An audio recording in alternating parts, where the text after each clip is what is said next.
नाम का व्यक्ति है बुरहान नगर मदाइन का। वो 2 महीना पहले रेप केस में आरोपी हुआ था, जिसमें मैं पैरवी किया था।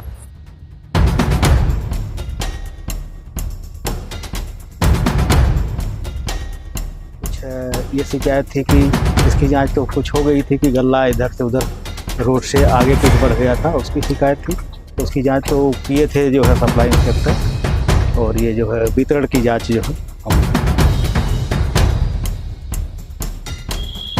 5 जून 2026 ये तारीख नोट कर लीजिए। इस डेट में एक ऐसी स्क्रिप्ट लिखी गई खाद्यान्न चोरी की, जिसमें पत्रकारों के साथ साथ अधिकारी भी गुमराह हो गए। और गुमराहियत ऐसी रही कि जांच पे जांच, यानी कि पूरे प्रशासनिक अमले को जांच पर लगा दिया गया। सरकार की जो जीरो टॉलरेंस नीति है वो जिले में काम कर रही है कि नहीं कर रही है, उसको लेकर जो है सारे अधिकारी सख्ते में आ गए कि आखिर सरकार के द्वारा निरंतर लोगों को साल भर से ऊपर लोगों को खाद्यान्न वितरण किया जा रहा है, वो भी मुफ्त में, और उस पर भी कालाबाजारी, नाक के नीचे हो रही कालाबाजारी को सोचकर जो है अधिकारी पूरे सख्ते में आ गए और जांच पे जांच पड़ताल शुरू हो गई। इतनी सारी बातें हम किस गांव की बता रहे हैं, आपको जानना चाहिए कि ये जो प्रकरण सिमरिया ब्लॉक के वासीन गांव का है। 5 जून को एक वीडियो सोशल मीडिया में वायरल होती है और उसे प्रेजेंट किया जाता है कि गलत तरीके से खाद्यान्न को चोरी कर कोटेदार लेकर किसी और जगह बेचने के लिए जा रहा है। बाकायदे सोशल मीडिया में वो खबरें चली और पत्रकारों ने भी बखूबी सरकार के जीरो टॉलरेंस नीति को धज्जियां उड़ाने की खबरें चलाई और अधिकारियों ने उस पर जांच पड़ताल की। लेकिन जांच पड़ताल के बाद जो मामला निकल कर आया, आप चौंक जाएंगे उसको सुनकर। पहले कोटेदार के इस वर्जन को आप सुन लीजिए कि उसने इस जांच प्रक्रिया पर क्या कुछ कहा है, उसके बाद हम आगे आपको बताएं। ग्राम सभा वासिन का कोटेदार हूँ और एक सुहेल नाम का व्यक्ति है बुरहान नगर मदाइन का। वो 2 महीना पहले रेप केस में आरोपी हुआ था, जिसमें मैं पैरवी किया था। और वो 16-17 साल की बच्ची है जिसके साथ वो दुष्कर्म किया है। 4 महीने की गर्भवती है वो, और उसके ऊपर मुकदमा भी हुआ था। ये किसी तरह पुलिस को गुमराह करके बरी हो गया। अब उसका मुझसे बदला ले रहा है, और वो यतीम बच्ची, इसके लिए मैं उसको सपोर्ट किया था। आज भी बच्ची गांव में अगर गंभीरता से जांच की जाए तो वही आरोपी है। उसकी रिकॉर्डिंग हर चीज़ मेरे पास है, लड़की की, लड़के के मामा की, उसके मामी की, जो मुझे बताए थे। और अभी एक कोटे के मेरे पीछे पड़ा है, जो कि कुछ दिन पहले मेरा गल्ला उतर रहा था ग्राम सभा वासिन चौराहे पे। पुरवा का, वासिन का और लिपनिया का गल्ला वहीं उतरता है। तो हमारे यहाँ ट्रक नहीं जाता है, तो हम लोग गाड़ी पिकअप कोई लगाता, कोई टाली लगाता है। फिर वहाँ वो अधिकारियों को गुमराह किया, फ़ोन किया, वहाँ से आरओ साहब आए, इंस्पेक्टर साहब आए, वो जांच किए, देखे तो सब चीज़ मौके पे सही पा गई। गल्ला ट्रक में था, गिनती हुआ, सब फर्जी पाया गया। फिर उसके बाद जांच करवाया मेरे गांव में। फिर आए इंस्पेक्टर साहब आए, आरओ साहब आए, नायब तहसीलदार साहब आए, जो कि कुछ नहीं पाया गया, सब मेरे पक्ष में गवाही दिए। फिर उसके बाद आज फिर जांच कराया, और वो गांव में बलवा कराना चाहता है, मारपीट कराना चाहता है।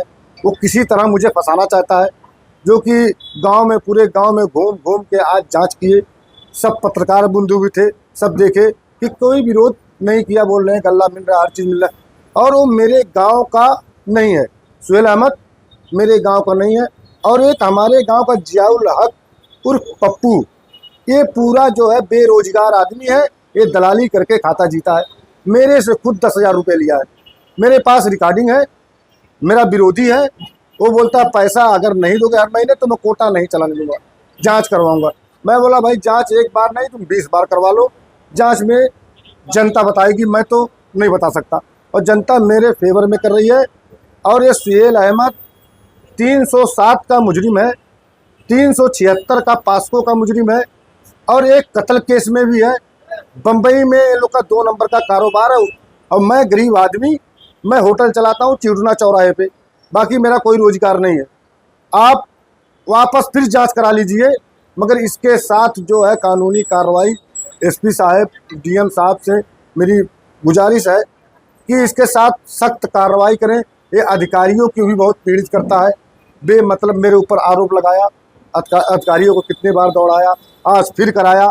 तो मेरी हाथ जोड़ के विनती है। आरोप आपने सुन लिया, क्या है प्रकरण।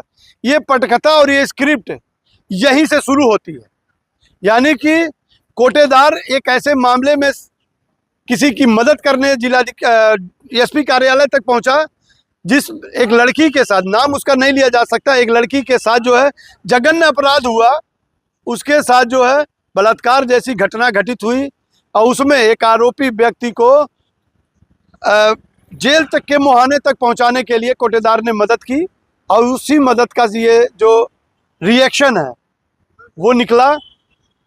और निकलने के बाद कोटे पर जांच पे जांच करने की और यहाँ तक कि खाद्यान्न चोरी का भी आरोप लगा दिया गया और एक वीडियो सोशल मीडिया में वायरल कर दी गई कि खाद्यान्न चोरी हो रहा है।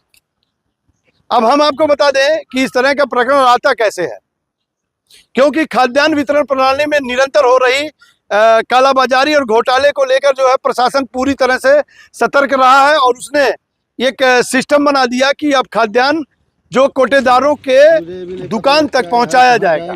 लेकिन वहां भी गड़बड़ी ये हो जा रही है कि जब कोटेदार की दुकान तक कोई बड़े वाहन नहीं पहुंच पाते तो छोटी छोटी गाड़ियों में भरकर उन्हें उनके गंतव्य स्थान तक भेजा जाता है और वहीं से वितरण होता है।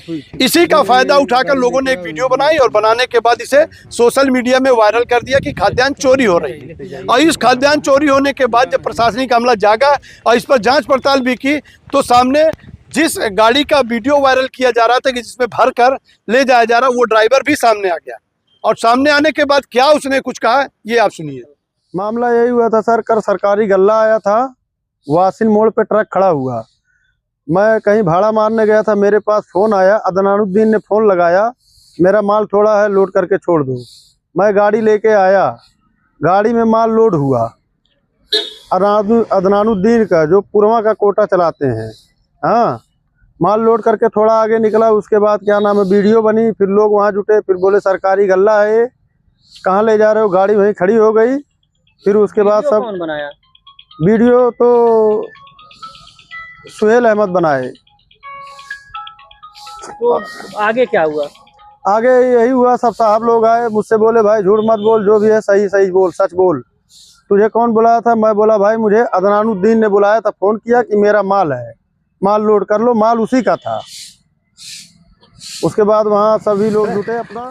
आपने इस बयान को सुन लिया पिकअप ड्राइवर को। ये वही पिकअप ड्राइवर है जिसे जो है आरोप लगाया गया था कि खाद्यान्न चोरी कर कर ये भाग रहा था। उसने बाकायदे एफिडेविट देकर यहाँ प्रशासन को ये अवगत कराया कि वह जो है वहाँ से खाद्यान्न, जो कि ट्रक वहाँ कोटेदार के घर तक नहीं पहुँच पाता, इस वजह से पिकअप में भरकर उसे उसके घर तक ले जाया जा रहा था और जबरन उससे बयान दिलाया गया। उसने सारी बातें सामने रख दी।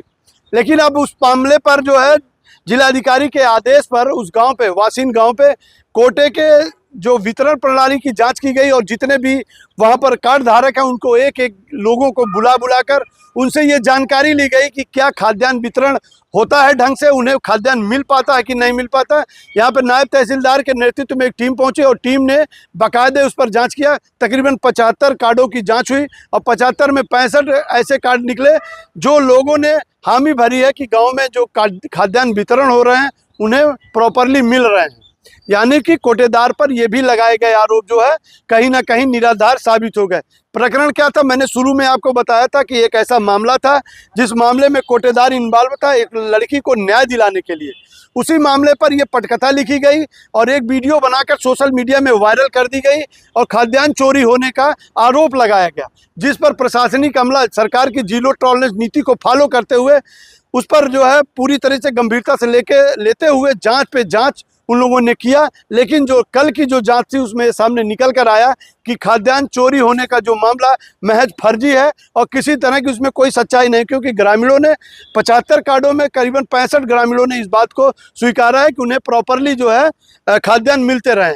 ऐसे ही खुलासे के साथ बने रहिए आप सिटी समाचार के साथ, खबरें और भी होंगी।